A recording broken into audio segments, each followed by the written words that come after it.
Welcome in to News and Views with Tom Lamprecht. The stories you've heard and the ones you need to hear. The United States economy has added 1.8 million jobs. Expectations were much lower than that. We're very far apart.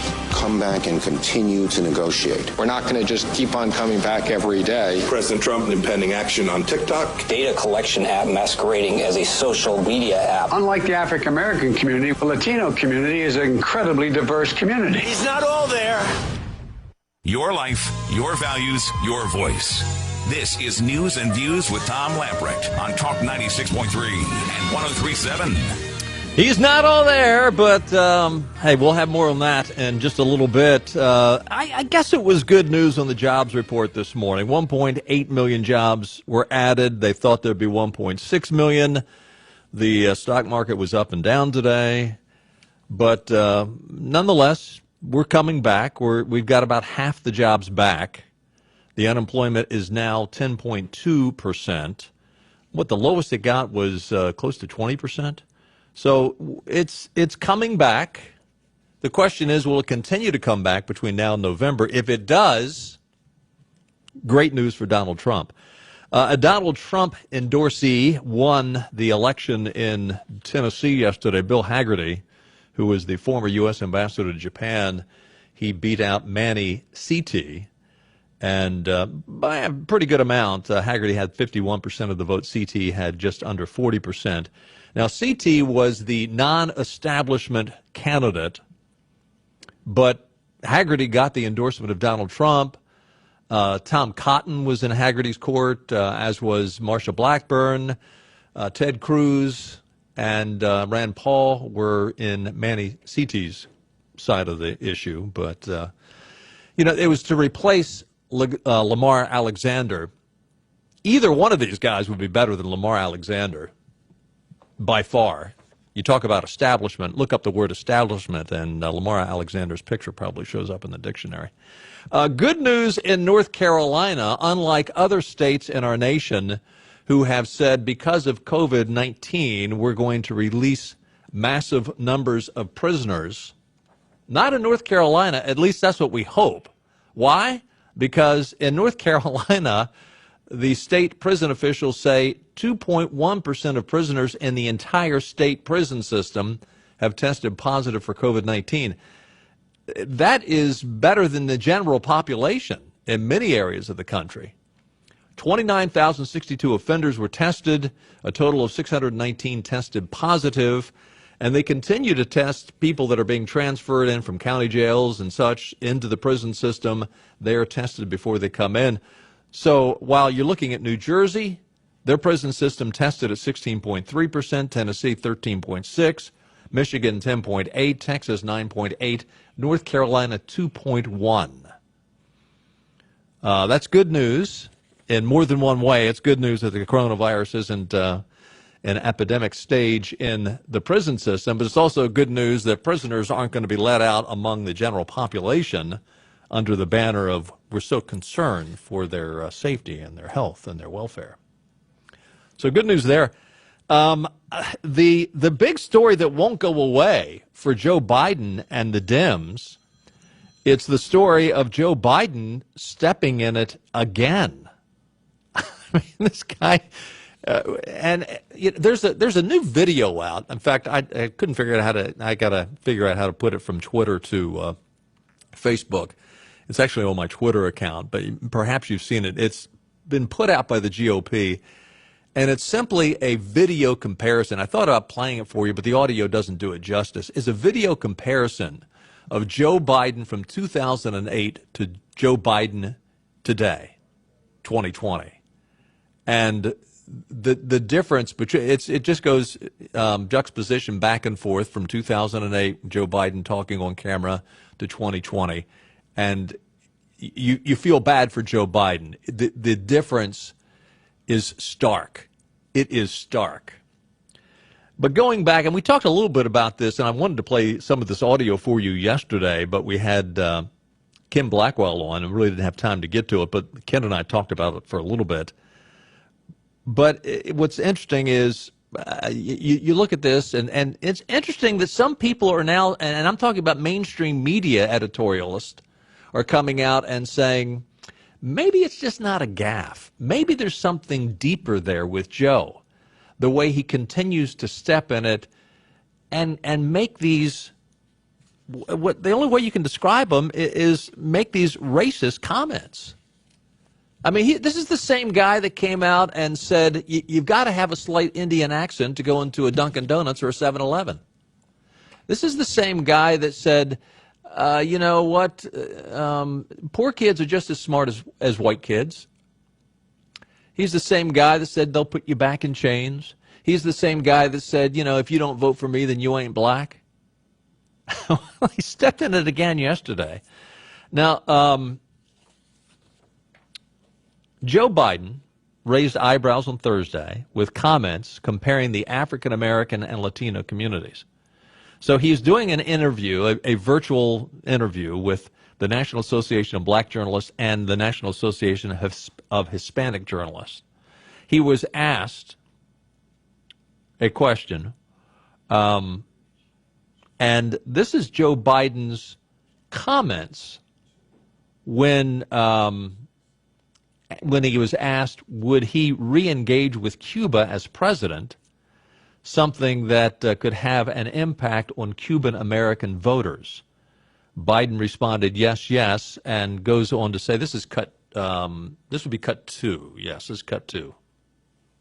What you all know, but most people don't know, unlike the African-American community, with notable exceptions, the Latino community is an incredibly diverse community with incredibly different attitudes about different things.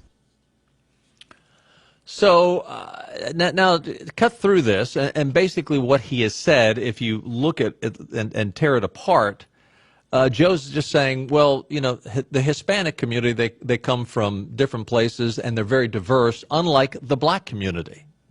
So he's basically saying that the black community is just monolithic. All blacks are the same. I mean, how do you take that? Now, listen, these are not Tom Lamprecht's comments. These are the comments from black leaders. So then he tries to go back and correct what he says, and it comes out like this, cut 3. Mr. Vice President, your opponent in this election, President Trump, has made your mental state a campaign topic. And when asked in June if you've been tested for cognitive decline, you've responded that you're constantly tested in effect because you're in situations like this on the campaign trail. But please clarify specifically, have you taken a cognitive test? No, I haven't taken a test. Why the hell would I take a test? Come on, man. That's like saying before you got in this program, if you take a test where you're taking cocaine or not, what do you think, huh? Are you a junkie? What do you say to President Trump, who brags about his tests and makes your mental state an issue for voters? Well, if he can't figure out the difference between an elephant and a lion, I don't know what the hell he's talking about. Did you watch that? Look, come on, man. I know you're trying to goad me, but, I mean, I'm so forward-looking to have an opportunity to sit with the president or stand with the president in debates. There's going to be plenty of time. And by the way, as I joke with him, I shouldn't say it. I'm going to say something I probably shouldn't say. Anyway, I am very willing to let the American public judge my physical and mental as well as my mental fitness, and to make a judgment about who I am, my mental fitness. All right, I edited that last part. So in the midst of his comments about how all blacks are the same, but Latinos, they've got a wide variety. They're not all the same. They don't all march in lockstep, is basically what he's saying. In the midst of this, they ask him about, okay, well, what about your mental capacity? What about your cognitive skill? Whoa, what are you talking about, man?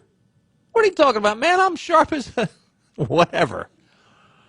So then his handlers get to him and say, we've got to sort of walk this back somehow. Let's not apologize, but, and in the meantime,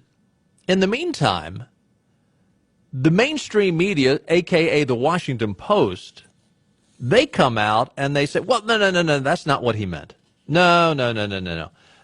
Joe didn't mean that, and everybody that said he meant what it sounded like he meant, they're wrong. And so after they say that, then Joe Biden comes out and basically tries to do an apology that fell flat. But why are you apologizing for something that you didn't say?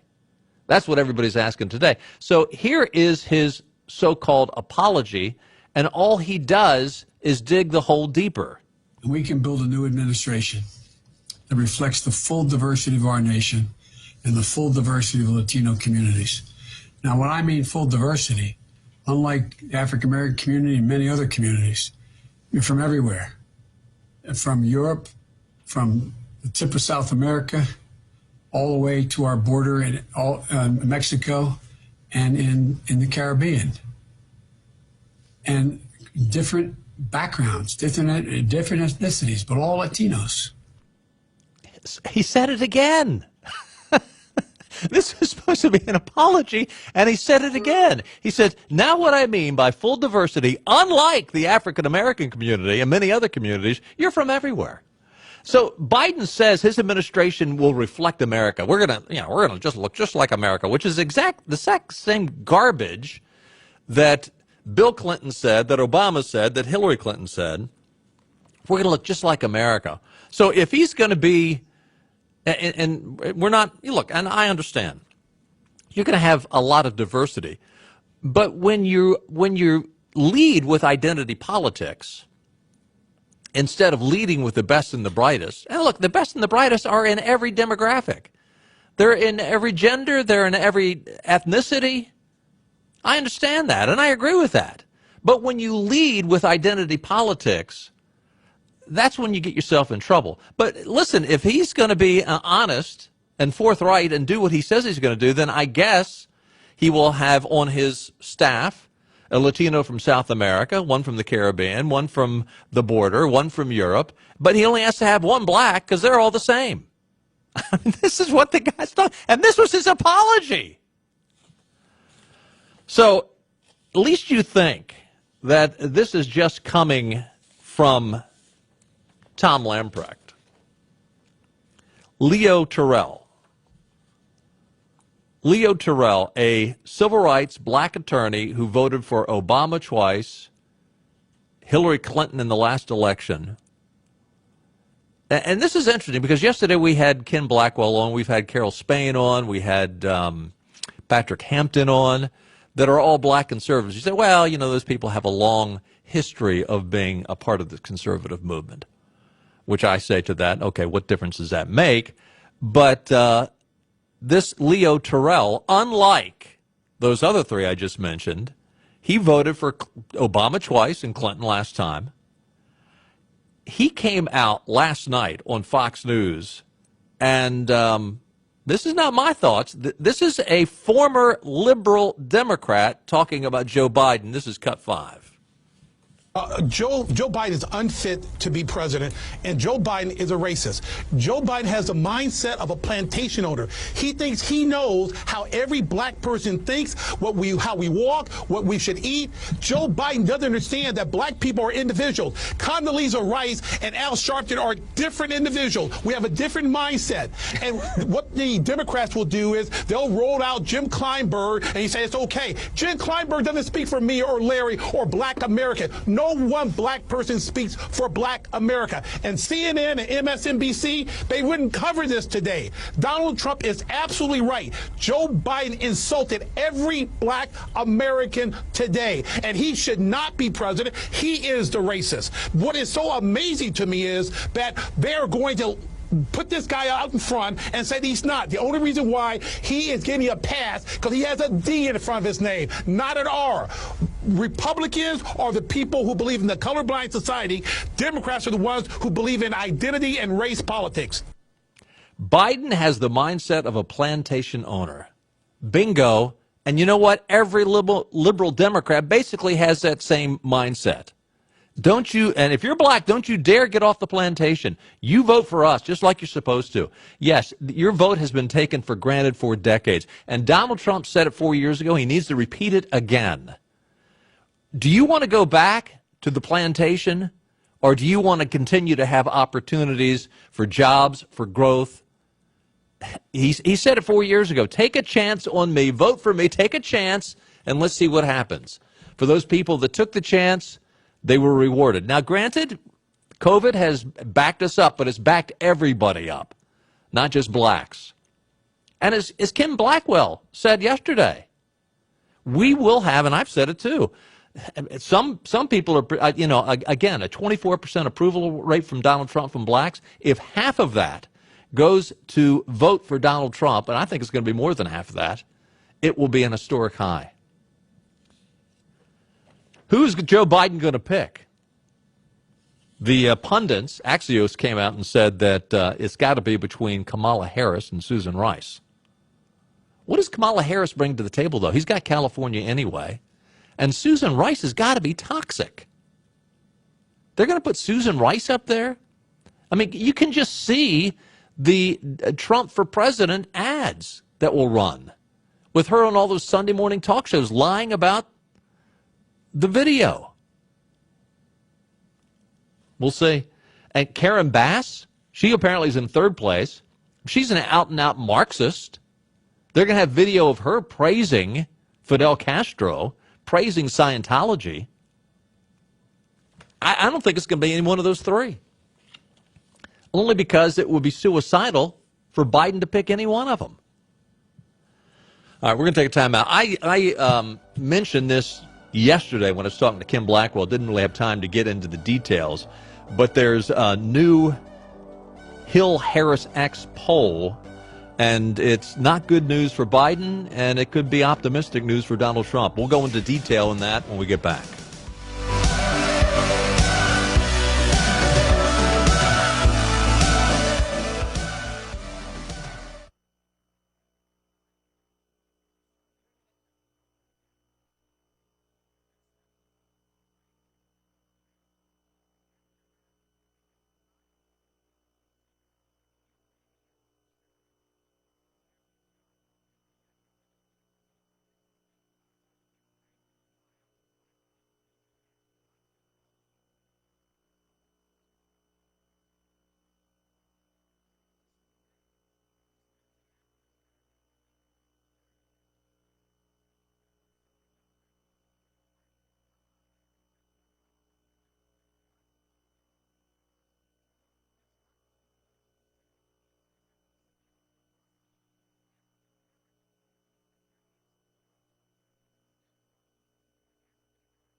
Eastern Carolina's place to talk about coronavirus. It's on the police. Everything. Give me liberty or give me COVID-19. Right now, more news and views on Talk 96.3 and 103.7. Welcome back in. 25 minutes past the hour. It is time to take a quick look at your weather forecast. And tonight, a chance of showers and thunderstorms, mainly before 10 o'clock, a low around 72. Chance of rain is only 30%. Tomorrow and Sunday basically are going to be ditto of today with a chance of thunderstorms and showers, high in the upper 80s to low 90s. Same again for tomorrow night and Sunday night. So not a bad weekend weather forecast, considering it's going to be a little cooler, a little more pleasant than it was a week ago. Weather brought to you by our good friends at University PC Care. Now that folks are spending more time at home and in their office due to the coronavirus scare, your phone and your computer usage is going to skyrocket. Your friends at University PC Care knows what that means. There's going to be more coffee accidents on the keyboards, more devices will be dropped, and even more opportunities for data breaches and computer viruses. Good news is University PC Care in Greenville and New Bern will be open for business as normal with free pickup and delivery and lots of remote service appointments for your convenience. And since they are an Apple authorized service provider, you can trust your Apple and Mac devices with them while the Apple stores are temporarily closed. Give Ashton and his team a call today at 252-558-1280. If you need support, learn more at universitypccare.com. So Democrats are used to having their proverbial butts kicked by the mainstream media. Did I say kicked or kissed? I meant to say kissed. Rarely do they get kicked by the mainstream media. The questions that they ask Donald Trump on a routine basis, trying to embarrass him, rarely do they ask those of liberals. And when they are asked, the Democrats go bonkers. Queen Nancy Pelosi, earlier this week, was on the PBS NewsHour with Judy Woodruff. And she was asked a very simple question about the Phase 4 coronavirus bill, the aid bill. And Pelosi didn't like what she was asked. The other point Republicans are making is they are now showing flexibility in money for state and local governments. This is, again, a difference. Democrats want more money. Republicans want a lot less. They are saying they're willing to show flexibility, and they're also saying a lot of the money that was passed in the spring, Madam Speaker, has not even been spent yet. Well, so if you want to be an advocate for them, Judy, if you want to be an advocate for them, let's know what the facts are. I'm playing devil's advocate here to ask you for your position. Pelosi wanted to say, no, you're not. No, you're not. The point is we have a bill that meets the needs of the American people. It's called the HEROES Act. The Republicans, don't even want to do state and local and blah, blah, blah, blah, blah. Look, the HEROES Act that she's talking about, for one thing, and we've talked about this before, it contains a piece of the bill that says you are not allowed to force signatures on mail-in ballots. Yeah, what does that have to do with the HEROES Act? The only way I could relate to it is Nancy Pelosi will be a hero to all those extreme progressives because they'll get elected when she forces that through. But it also contains money in there to bail out states that have had, not just for the coronavirus issues, but because they have been so mismanaged over the decades with their pension programs. And we've said this for a while. You watch California and other states that have these huge pension programs that they can't afford. Somehow or another, they're going to come back to the federal government to get them to bail them out, and that's exactly what Nancy Pelosi is trying to do in her HEROES Act. But how does she react? She begins to attack the person asking her the question, which was she could have answered that question 6 ways from Sunday in a civil manner, but she goes ballistic. And the response, as you might expect, Steve Krakauer, who's with Forge Watch Media, said, "This is an outrageous attack on the free press in America by a politician. I await the strong condemnation from the usual corners of the media." You're not even going to hear this piece in the mainstream media, other than the fact that it happened to air on PBS, but they're not going to re-air it. And the idea that Judy Woodruff, I should say, Woodruff, is an advocate for the Republicans, it'll be a cold day and you know where for Woodruff to be a advocate, a shill for the Republicans. Never going to happen. She's a liberal through and through. She accidentally asks a fairly neutral question instead of a softball question, and Queen Nancy goes nuts.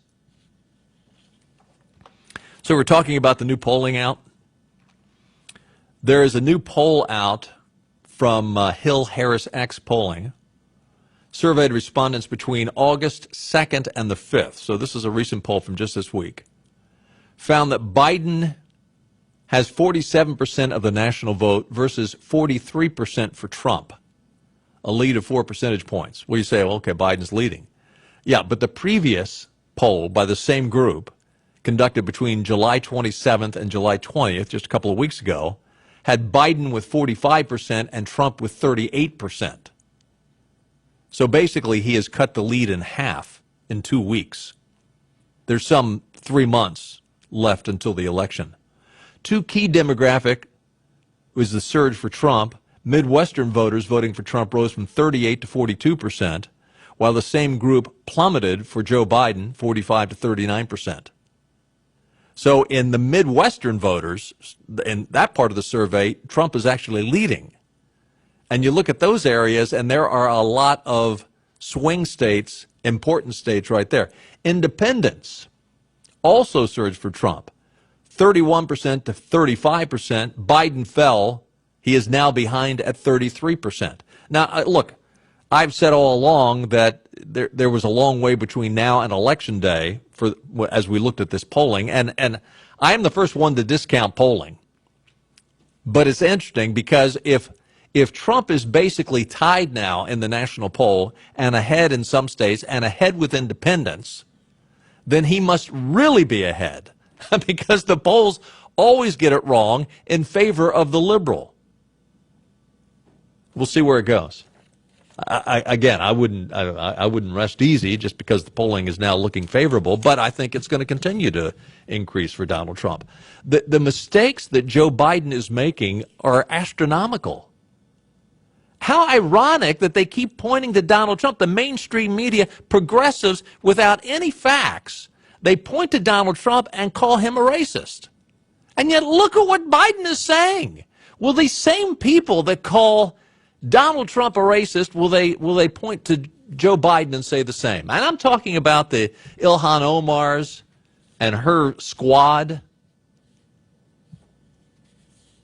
By the way, Ilhan Omar, the Minneapolis Star-Tribune, no conservative paper, they have endorsed her primary challenger. The Minneapolis Star-Tribune endorsing the guy running against her, Anthony Melton Mall.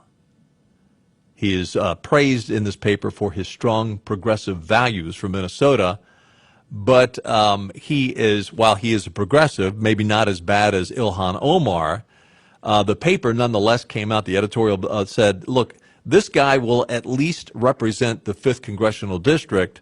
Omar is representing her ideology, her movement. We'll see where that goes. I mean, that would be sweet to see. I mean, this guy's no conservative, but it would be sweet to see Ilhan Omar. Now she can spend more time with her lover. And she should have plenty of money when she leaves because she's given some $1.6 million to her lover boy. Gateway Pundit is reporting Facebook is banning the committee to defend Donald Trump from running ads until November. Basically, he can't run any ads on Facebook until 2 days before the election. Why? Because they have come out and they said, well, what he has in his ads we think is false. They've got a board, and I guarantee it's made up of a bunch of liberals, probably made up of a bunch of ex-Obama employees. So, and we know that Facebook, Twitter, Google, blah blah blah, they're all leaning left. But what's interesting about this is, now it's been a while since I've been in the management of radio stations, but I'm pretty sure this is still the case. If you're licensed by the FCC and someone who is a legitimate candidate for a federal office comes in and they want to run an ad, you are not allowed to have any say in whether or not that ad is right or wrong. You have to air it. So if the candidate wants to come in and say, you know what, I'm convinced that the moon is made of green cheese, and you know that that's false, whatever their comments are, you need to run the ad. You do not have a authority when someone's running for a federal office to censor their ad if you're licensed by the FCC. I think if Facebook and these other social media entities, if they don't loosen things up, and I mean pronto, between now and tomorrow, you're going to see the federal government come in. You're going to see the FCC come in, and somehow or another, they're going to begin to take over and just say, you know what, if you're not going to allow free access to these candidates, we're either going to fine you, or we're going to shut you down, or we're going to somehow force you to air these ads. Because what they're doing is figuratively and perhaps literally criminal.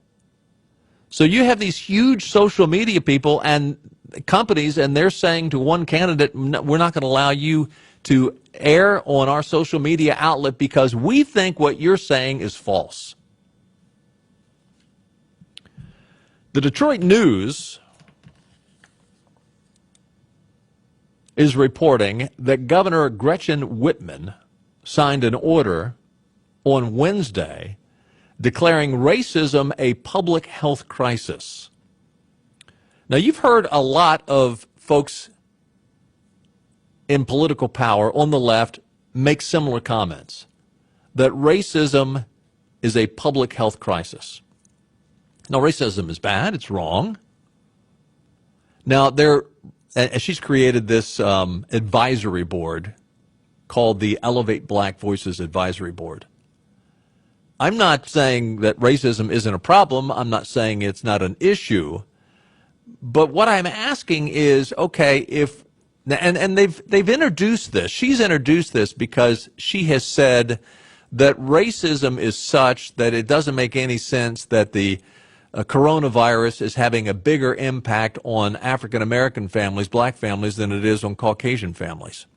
Well, it's having even a worse effect on Hispanic families, and part of the reason is because a lot of Hispanic families live within close quarters, and they congregate together closely. Now, whether that's the same situation with black families, I don't know. I'm not going to comment on that. But Gretchen Whitmer has come out and said that somehow it's racist that this disease is taking a tougher toll on black families. Whether or not it's racist or not, I don't know. But to call racism a public health crisis, think about this. Think about the power, just in the case of North Carolina, just think about how Governor Cooper has sidestepped the state constitution and has come out with these declarations, these executive orders, shutting down businesses while he has sidestepped the Council of State, which the state constitution would require him to do. But under the guise of, well, this is an emergency and this is a public health crisis, I have the authority to come in and shut down businesses. So now Gretchen Whitmer has come in and said, okay, racism is a public health issue. It's a public health crisis. Well, consider what liberal politicians and governors have done under the umbrella of this public health crisis of coronavirus. Who is going to be her judge of what is racist? I mean, think about this. The left has called border security racist. They've called the travel ban racist. They call the police racist. They proclaim that Donald Trump is racist. So when you begin, and it's pretty typical, I mean, the liberals have always played the race card, right? They've always played the race card. But now they're calling it a public health crisis.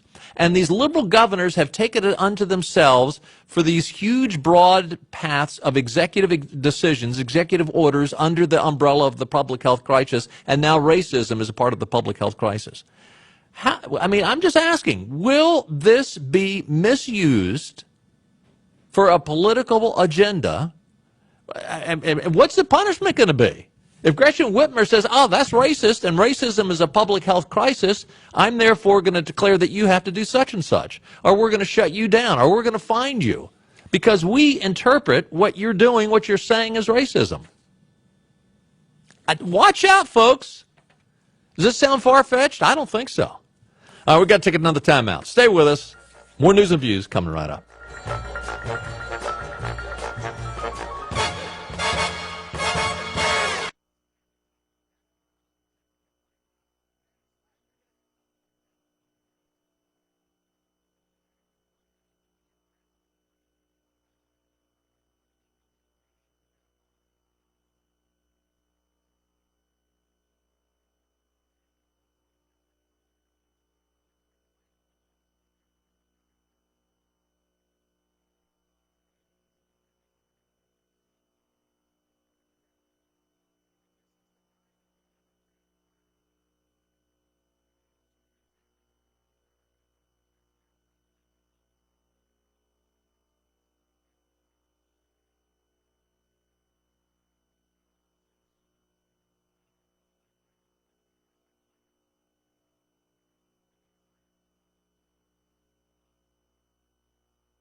Back to the show that really makes you think. He is a genius. He's all powerful. He brought a kind of heat. He could be the best. Just don't hurt yourself, okay? More news and views on Talk 96.3 and 103.7. Just saw this. Just came in. We were talking earlier in the program about the Hill-Harris-X poll that had Biden ahead by 3%. At least you think that's an outlier. Rasmussen's tracking poll showed the same 3-point difference, and an Emerson poll also showed a similar lead. It was Biden leading by 4. But again, we're talking about Biden's lead being cut in half from where it was about a month ago. Fox 12 in Oregon are talking about, the folks there are talking about the fact that protesters came back last night in downtown Portland and started their rioting again. A group called the PNW Youth Liberation Front Thursday afternoon called on social media for round two. Isn't this interesting? They can go on Twitter and they can call for everybody to get together for a riot, and Twitter doesn't do anything about it. No comments in the news about Twitter or Facebook banning these rioters. Donald Trump makes a comment about the fact that, kids are almost, he didn't say they were immune. He said they're practically immune, almost immune from COVID because they're so resilient. That's why Donald Trump has been kicked off of Twitter and kicked off of Facebook, and they're not going to let him advertise. But you have the PNW Youth Liberation Front going to Twitter calling for round two of rioting, and Twitter lets it go on. I mean, what's the old rule that, if you can't yell fire in a crowded theater? Is this not yelling fire in a crowded theater on social media? So police turn around and say, okay, look, your round two is not going to go unanswered. That's what they said. But interesting side stories on this. Two elderly women tried to stop the rioters, tried to step in front of the police station. One woman just said, you're not going to deface this police station. They took a gallon of white paint and threw it in her face. Another woman, when they set a barrel on fire, trying to catch the police station on fire, this woman came up with a fire extinguisher, and they wouldn't let her get to the barrel. They stood in front of her and wouldn't let her put it out. But what's even more horrific, these protesters, and look, this is coming from the Portland mayor, who is a super liberal, a guy named Ted Wheeler. He's come out and said, what these rioters did is attempted murder. They locked the doors from the outside so that policemen inside and civilians inside couldn't get out. Then they attempted to set the building on fire. This is a quote from the mayor. When you commit arson with an accelerant in an attempt to burn down a building that is occupied by people who you have intentionally trapped inside, you are not demonstrating, you are now attempting to commit murder.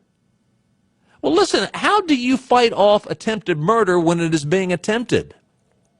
You take out the guy that's trying to do the murder.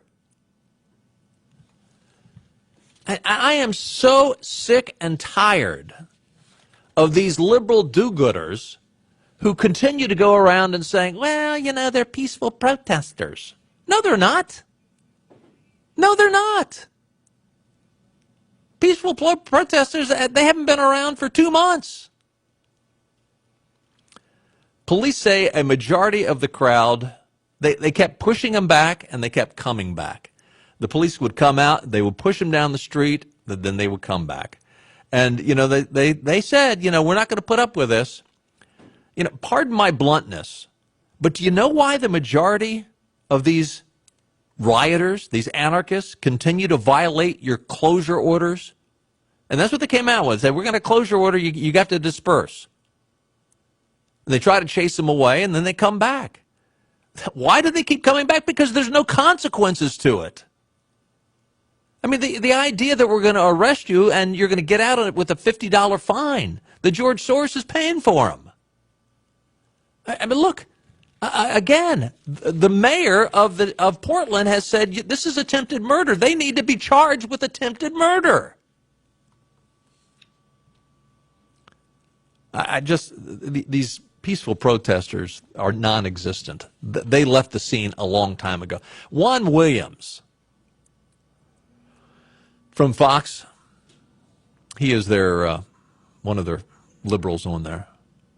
He was on the 5 program yesterday, and he came out, and his take on all this was that the media is running video footage from the first day of the riots. They're just continuing to rerun the same video over and over again. And I know he's a liberal, but I thought he was somewhat honest. How in the world can you come out and say this, Juan?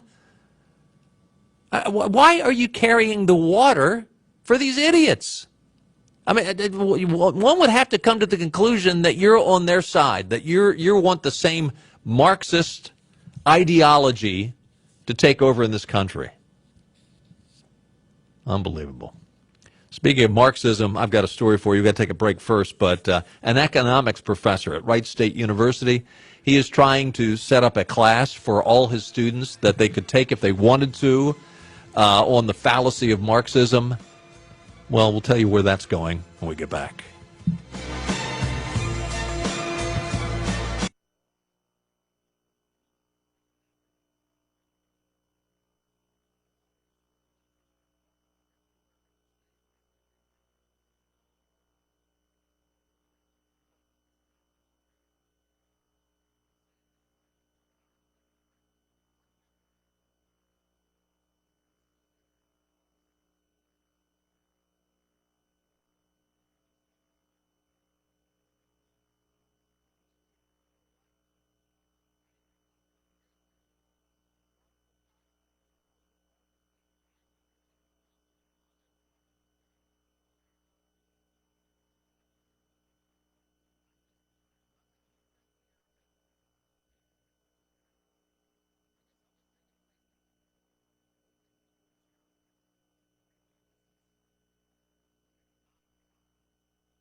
This is your Drive at 5 and ENC with Tom Lamprecht. Welcome back to News and Views on Talk 96.3 and 103.7.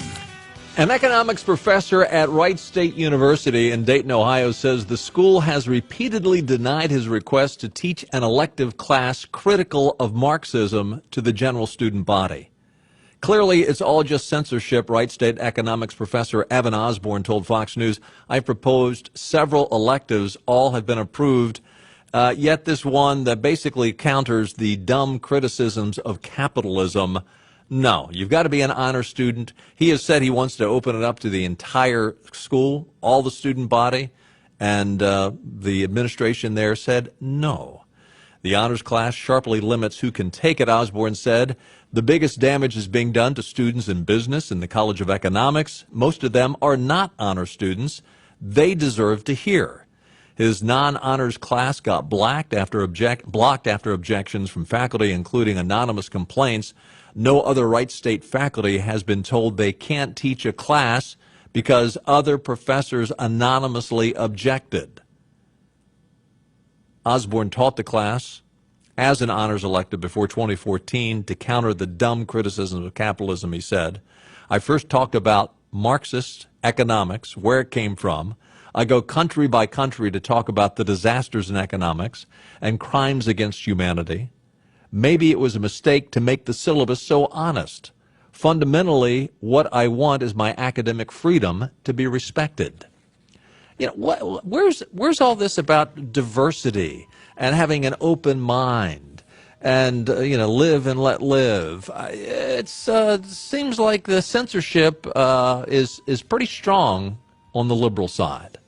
Ending things on a positive note, WITN News is reporting it's been proven once again that a man's best friend is his dog. Rudy Armstrong, a Navy vet who lived on his houseboat, had a stroke. He couldn't get to the phone. He was near his chihuahua named Boo Boo.